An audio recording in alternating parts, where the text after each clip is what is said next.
ये आज जो कॉन्फ्रेंस बुलाई है आपने आसिफ चौधरी साहब, किस वजह से ये कॉन्फ्रेंस बुलाई है आप? हमारे इलाका जो सीलमपुर 42 वार्ड आता है, इसमें कल एक बहुत बड़ी घटना हुई है। हमारे इलाके में हजन शकीला अफजाल निगम पार्षद है, उनके पति हाजी अफजाल जो मकोका के सबसे पहले सज़ा याफ्ता है और जिन्हें केजरीवाल ने अपनी पार्टी में शामिल करके खुद पट्टा पहनाया,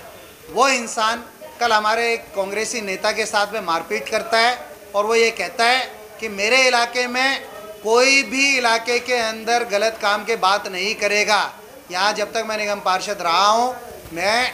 जब तक कोई गलत काम नहीं बात करने होने दूंगा। उसके ऊपर मारपीट की, जान से मारने की कोशिश की। उसके विरोध के लिए उसके लिए हमने बताया कि भाई हम लोग चाहते हैं कि ये बात सब लोगों तक पहुँचे कि एक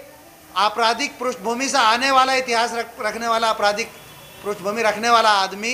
एक मकोका का सजा याफ्ता आदमी, एक पुराना बदमाश, एक पुराना हिस्ट्री शीटर किसी नेता के ऊपर कैसे हाथ छोड़ सकता है और कैसे उसके साथ जो है जान से मारने की कोशिश कर सकता है।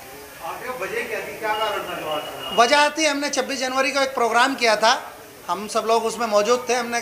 प्रोग्राम एक किया, उसमें हम लोगों ने बात रखी कि इलाके के माहौल बहुत ख़राब हो रहा है, खुलेआम नशा बिक रहा है, खुलेआम लोग नशा कर रहे हैं। नशे की वजह से हज़ारों मासूम लोग अपनी ज़िंदगी गंवा चुके हैं, बच्चे बर्बाद हो चुके हैं, नस्लें बर्बाद हो रही है। उसके ऊपर हम लोगों ने कुछ बात की थी और बदमाशी के ऊपर बात की थी, जो कि क्योंकि ये लोग खुद वहाँ पर 10 सालों से गद्दी पे है, इलाके के जिम्मेदार लोगों में से है, नेता है, इलाके के नेता है, तो इलाके की नेता की जिम्मेदारी बनती है कि वो उस काम को बंद कराता। उसने बंद नहीं कराया, इस वजह से वो जाहिर सी बात है उसे गुस्सा आया। वो ये बात तो बोलते हैं कि हमारे एरिया के अंदर तो हो चुके हैं, आप कोई भी कहीं पर भी करता है उससे हमारे को क्या लेना देना है? देखिए, मेरा एक मानना है, मैं अगर अपने घर का जिम्मेदार हूँ तो मैं अपने घर में कोई गलत काम कैसे होने दूंगा? मैं अपने बच्चों के साथ कैसे खिलवाड़ होने दूंगा? मैं अपनी नस्लों के साथ कैसे खिलवाड़ होने दूंगा? मेरे घर में अगर कोई गलत काम करेगा तो उसे रोकने के लिए मैं क्या कोशिश नहीं करूँगा? इसी तरीके से इलाके का जो जिम्मेदार होता है वो इलाके का नेता होता है, उसे 50,000 लोगों ने चुन करके भेजा हुआ होता है। जब वो इलाके का जिम्मेदार नेता है, उसका काम था कि अगर कोई गलत काम हो रहा था उसे रोकने का। उसका काम था कि अगर इलाके की नस्लें ख़राब हो रही थी,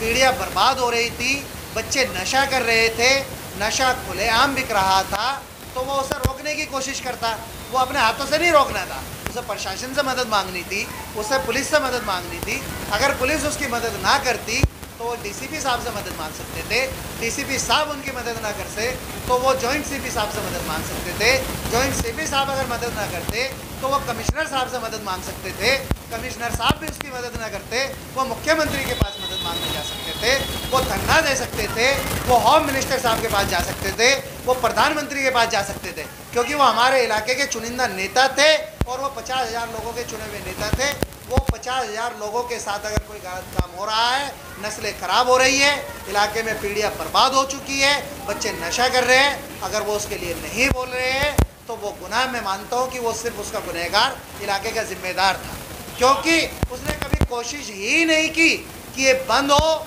या उसने कभी ये कोशिश ही नहीं की